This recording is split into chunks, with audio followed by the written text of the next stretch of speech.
asalaamaaleykum sama mbokk yi maa ngi leen di nuyu kenn ku nekk ci turam ak ci santam.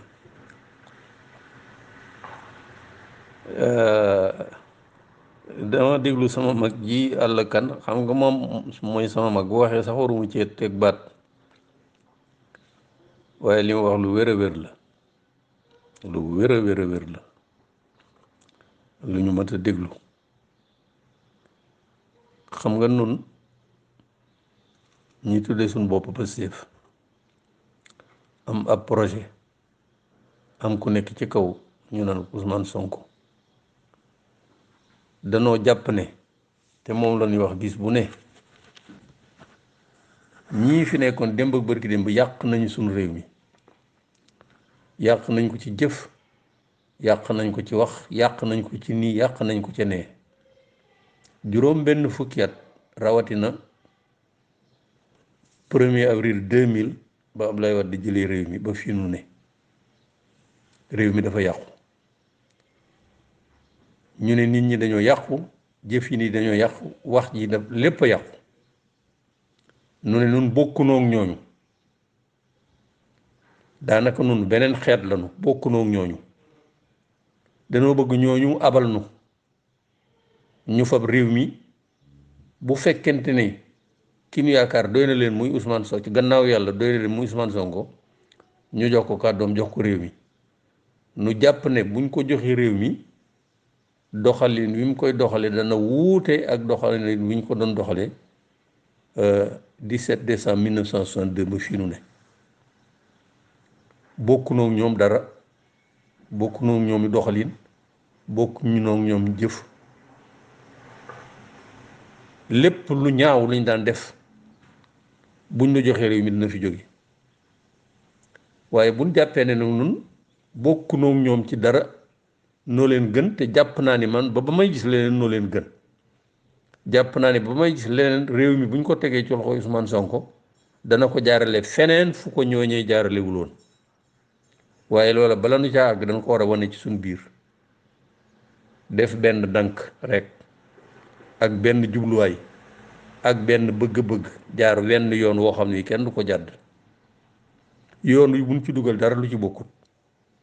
noonu ñii noo leen gën, nañ fi jóge, baaxuñu, nun baax nañu, buñ ñu ñëwee buñ ñu joxee réew mi danañ ko teg ci yoon. balaa booba nag nanu wane nooy kan, nanu wane ne bokkuñoo ak ñoom,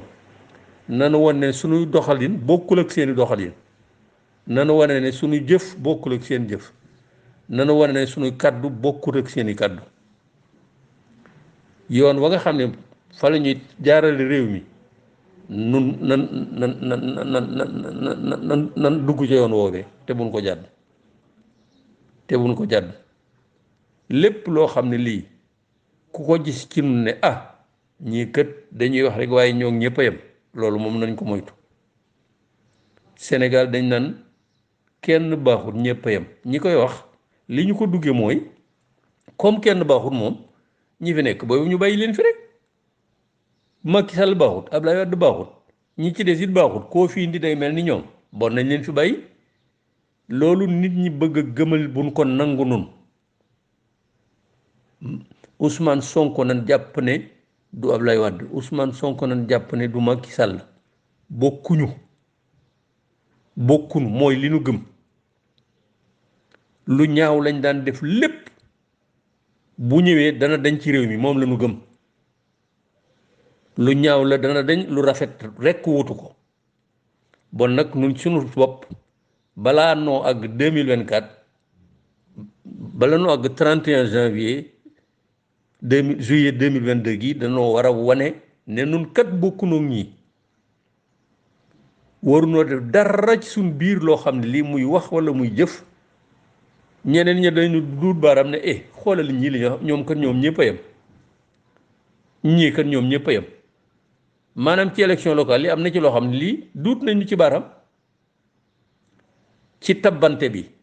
diw ñu tabb ko, diw ñu tabb ko, diw ñu tabb ko, wane nañ fa loo xam ne lii noog waa APR yam, noog waa PDS yam, am na ci ñoo ci nun du nun ñëpp, waaye am nañu ci wane loo xam ne lii ak ndombal tànk dong nga leen tax a jóg ndombal tànk nag rek ku mu tax a jóg rek day daal di xaw a kiimaan da ngay daal di am jikko joo xam ne ji li nu wax ne buñ dikkee noonu la ñuy doxale jikko ji ngay wane day wóoteegu jooja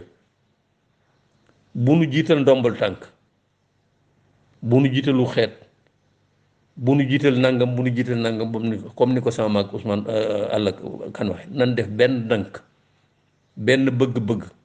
jaar benn yoon loolu rek moo nu war képp ku nu xool ci sunu jëf sunuy kàddu ak lu mu mën a doon na nga ne ñii kat wóote nañu ñii kat ku leen jox réew mi danañ ko yor waaye rikkuwaay buñ ne ñii de li ñuy woote nekkul ci ñoom la PDS daan def rek la ñuy def la PDS daan wax rek la ñuy wax li APR daan def rek la ñuy def et cetera bu nu ko nangu danoo jàpp ne ñii noo leen gën man de loolu laa jàpp man de nawluwuma leen wax dëgg yàlla nawluwuma Macky Sall nawluwuma ñànd ak ñoom parce que dañuy fen dañuy sàcc gëmuñu dara lu dul seen bakkan ak lu ñu am di fen di sàcc di def lu ñaaw lu nañu def man de nawlowuma leen te jàpp naa ku nekk Pastef aussi doo leen nawloo jàpp naa ni Ousmane Sonko nawloowul Macky Sall amul benn werante bon nag danoo war a am nu nu mel d'accord na maag sama mag yi Alla Kane danoo war a am nu nu war a mel nous devons être des exemples en tout ci lépp danoo war a wane ne bokkunu ak ñoom noo leen gën ci lépp nag ndombo bu mu tax kenn indi jikko yoo xam ni du li nga xam ne moom leen dikk sénégalais yi ne bu ngeen di joxe réew mi danañ ko def néew ma nag am na sax néew ma am na mais am na lu ma jot a gis ci élection locale yi moom yàlla bu am ci élection législative yi ñëw yàlla bu am bu nu jiital ndombo bu nu jiital suñ njariñ lépp na nu jiital Sénégal njariñul Sénégal lépp na nu jiital ci njariñul Sénégal ci biir loolu ku yàlla def lii wala mu def la lii wala mu def la lee alhamdulilahi rabbil alamina waaye buñ ko def priorité bi mooy réew mi yàqu gi mu yàqu priorité booy ñii fi jóge nga xam ni ñoo yàq réew mi ñu jële leen fi ba ñu set wecc ñu teg fi ñeneen te ñeneen ña pour nun mooy d'abord Ousmane Sonko bon nag nan wane leneen gis naa benn kii bu doyal la kan bind di wax maanaam ay Chine ak ay Vietnam fañ jaar Maroc Tunisie Algérie fañ jaar ba am indépendance Cameroun nangam et cetera ay xeex yu ñu doon xeex ba am li ñu am ay exemple lañu waaye nag ñooñu yàlla danoo gën a yombal ñoom seeni mbir wax ne leen exemple Chine marche 10 000 kilomètres mara d'Italie diggante 1921 ak 1949 li ci dee kenn xamul nu mu toll di Algérie muy Maroc muy Tunisie ay guerre de la ca dee kenn xamul nu mu toll Vietnam la ca dee kenn xamul nu mu toll loolu yàlla jaare lu mu foofa naam la ñu bëggoon nangu seenu réew ci ña ko yoroon teg ko ci wane ne ñoo ko moomal seen bopp teg ko ci yoon noo bokki bëgg-bëgg waaye jaar-jaar yi bokkunu nun geerunu xeexunu waaye nag am na fu nu war a jaar parce que ci lettre am bi gis naa ko mu wax ci mobilisation méthode organisation mobilisation information sensibilisation sunu xeex foofu lañ ko war a féetale kenn ku ne am ngay waajur am ngay rakk am ngay mag am ngay xarit am ngay nangam li ñu tuddee information sensible nañu wan nit ñi fu ñu toll yàq gii nga xam ne Macky Sall ak ñoom la yàq nañ ko réew mi yàq gi ni mu toll man de ci man objectif yi may viser boobu la man wan Sénégal yi à quel point ces gens-là ont ruiné le pays ca Ablaye Wade ba fi mu ne 2024 dañ fi def ñaar fukki at ak ñeent yoo xam ne li ñu yàq jéggi na dayoo sénégalais bu ne daa war a xam mu leer nañ ci boppam Ablaye Wade ak Macky Sall ak ñi ñu àndal ni ñu yàqee réew mi ñooñu ñaar fukki at ak ñeent sax ëpp na waxantuma la ak nag ñu jéggi 2024 di jëm feneen loolu dañ ko war a dugal ci boppi sénégalais yi muy suñuy bokk muy suñuy rakk muy suñuy nangam dañoo war a dugal ci seen bopp ne ñi yàq gi ñu yàq réew mi jéggi na dayoo te 2024 waruñu ko mën a jéggi fu ma tolloo laay mën a wane seen càcc gi seen fen yi je les traite de menteur de nangam. Ma dernière contribution am na ñaari journaux yu ma ko delloo ne parce que je traite le président de menteur man na maa yem ci président politique c'est un vulgaire menteur je l'ai dit et je l'ai écrit et 2 journaux ont osé publier ça c'est un menteur dama koy wax ñépp koy dégg sàcc la day làq sàcc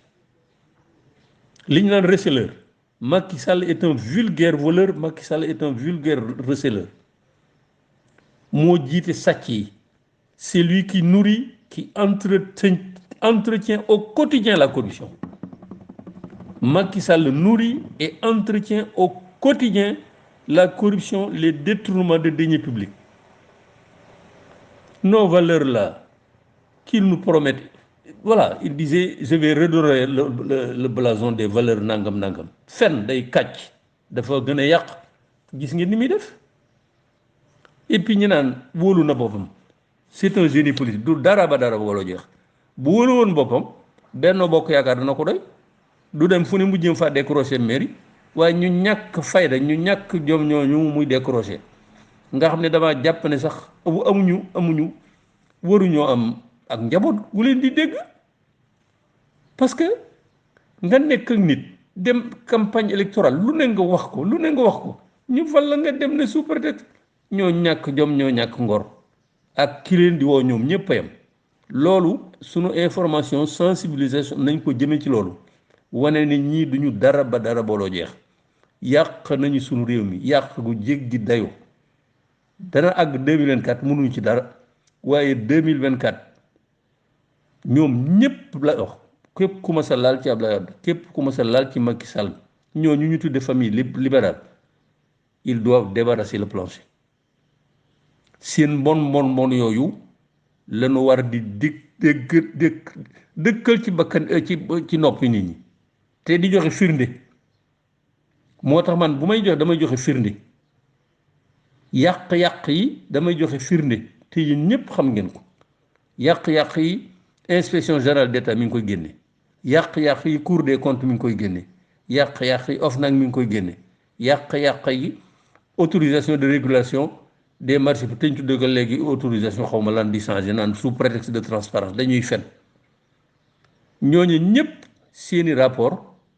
fanweeri rapport yi OFNAC ay audit ay dossiers yoo xam ni des dossiers particulièrement lourds qui mettent en évidence mais c'est extraordinaire bu ngeen ci amoon occasion lire ci benn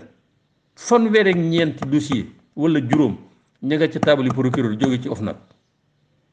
ñoo xam dañ leen dut baaraam bu metti de vulgaire voleur benn dossier mësuñu ko fa traité lan la ko Macky Sall récompensé Bassirou nu mu tuddati sax ce procureur la Bassirou Guèye la xaw ma yóbbu na ko foofa ca wetam fanweer ak juróom moom ci taabalam la fa nekk ci rapport IGE Cour des comptes APR inspection générale des finances kenn xamul nu mu toll benn dossier la ca jël muy bu Khalifa Sall cey waajilee bu ngeen xamoon yeneen maire yi li ñu def ca jamono yooya maara de tali man yàlla defal na ma rapport yi dama koy jàng la ñu def maara de tali nga rocc ca benn rapport rek jox ko justice ñu param procureur daal def conférence de presse ci saa jox ko juge ko première instance 5 ans d'emprisonnement 5 milliards d'amende appel ñu def appel rapidement le juge le confirme kon appel tey moom la woo ca wetam ba mu daan retraité mooy nu tuddi conseil jot naa jaar conseil constitutionnel tey moom la def médiateur de la république xaw ma démb kañ ji lu tax man xaw ma bëgguma sax tudd seeni tur appel ñu def ko rapidement confirmer peine ba cour suprême ñu confirmer ko li ñu tuddee rabat d'arrêt en moins de 2 ans ils ont liquidé ce Khalifa Sall en moins de 2 ans matul sax 2 ans alors fait 35 dossiers dorment sur la table du procureur de la République de l'OFNAC. Des dizaines de rapports dorment sur la table du président, qui ose, le président, avec tout ce qu'il nous avait promis, qui ose regarder les Sénégalais les yeux dans les yeux, pour leur dire que si je n'avais pas posé mon coude sur beaucoup de dossiers, si je n'avais pas posé mon coude sur les dossiers, beaucoup de gens iraient en prison. Wallahi, il y a des gens Macron, il y a d'ailleurs, il n'a même pas de dossier sur sa table. Ben dossier de Élysée. Allemagne waxi nopp, Belgique waxi nopp, kenn xalaatu ko fa. Nga ni si je n'avais pas mis mon coude sur les dossiers, beaucoup de gens iraient en prison. Muy ndi coow mu ñàkk jom, je le dis. Li ma wax partager le ko fu ne ñàkk jom. Il fait marche arrière naan waaw non waxewuma ko noonu il ne faut pas me faire dire ce que je n'ai pas dit man dossier Sindiély rek laa wax parce que je ne peux pas amener en même temps le frère et la sœur en prison déggal leen ma lii de la bouche du président de la République waaw man waxuma ñëpp Sindiély rek laa wax parce que mënuma dugal kaso rakk ak mag parce que booba rapportu FESMAN lay wax festival mondial des arts nègres bi ñu fa organisé woon c'était un scandale avec un budget de départ 5 milliards à l'arrivée 90 milliards de budget lu ne def nañ ko fa ci FESMAN rapport IGE ba mais c'est extraordinaire mu ne non booba rapport rek laa wax parce que mënuma dugal waaw d'abord léegi mooy dugal kaso wax na ko léegi war na ne moom mooy dugal parce que je ne peux pas mettre en même temps le frère et la sœur en prison Karim lay wax waaw léegi si le frère et la sœur sont des voleurs nag doo leen dugal kaso et puis moom mooy dugal kaso waa léegi tey yi boo demoon police demoon tey bett borom kër ak ñaari soxnaam ak i doomam ñu nekk di defar seeni yàmba wala beneen kii bu gën a garaaw ñu bett leen ca néeg ba da nga naan juróom yi daal nag yóbbu leen kaso ëpp na naa yóbbu ñaari ñi rek loolu la ñuy wax dama ni ce président de la République se fiche de nous moom mooy ndey sàcc moo tax bi ma déggee jamono yi ku mel ni mu tuddati sax xaw ma Moustapha Diakhaté naan il parle d'outrage à la République le fait que IAM bu Moustapha Guirassy recruté l'ex-capitaine là mu naan outrage à la République xanaa loolu la gis outrage à la République insulte honte à la République yi fi am acte bu Macky Sall posé benn la sama dernière contribution bi wane naa leen fi Ablaye Wade à 2 jours de la passation de service il prend un décret pour gracier une Sud-Africaine trafiquante notoire de cocaïne haute cour de justice condamné ko fii 10 ans il attend 2 jours la veille de la passation de service pour prendre un décret pour gracier ndaw soosu sous le prétexte que nee na yooyu président Sud-Afrique c'est pas vrai il était mêlé dedans am na lu la tax ñemewu ko bàyyi prison dem am na lu tax. Je donne l'exemple de Macky Sall, Mamadou Wuri Diallo, un trafiquant notoire de faux médicaments yu rey nit ñi ñu jàpp ko ca en flagrant délit on le condamne 5 ans d'emprisonnement mu def appel Macky Sall n'attend même pas mu jël décret gracier ko koo xam ni l'affaire est encore pendante en justice un trafiquant notoire de faux médicaments ñu wax mu naan xaw ma ko woon nanga waaye yéen mais ce qui se passe au Sénégal nun ci loolu lañ war a gën a insister am jaarunu ay Chine ak yooyu di guerre di rey mais lii mooy sunu guerre wan nit ñi kuy Macky Sall wan nit ñi kuy Ablaye Wade wan nit ñi nan la yàq suñu réew mi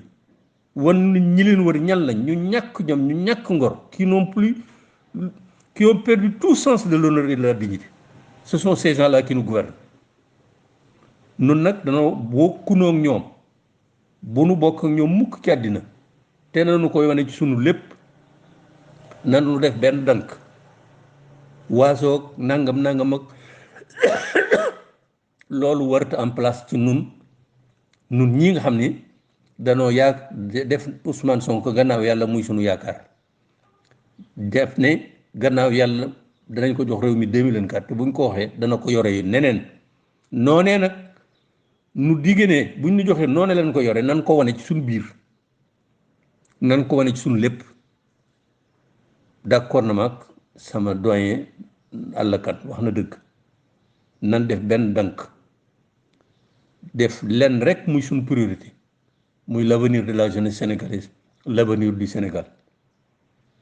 loolu rek nay doon suñu priorité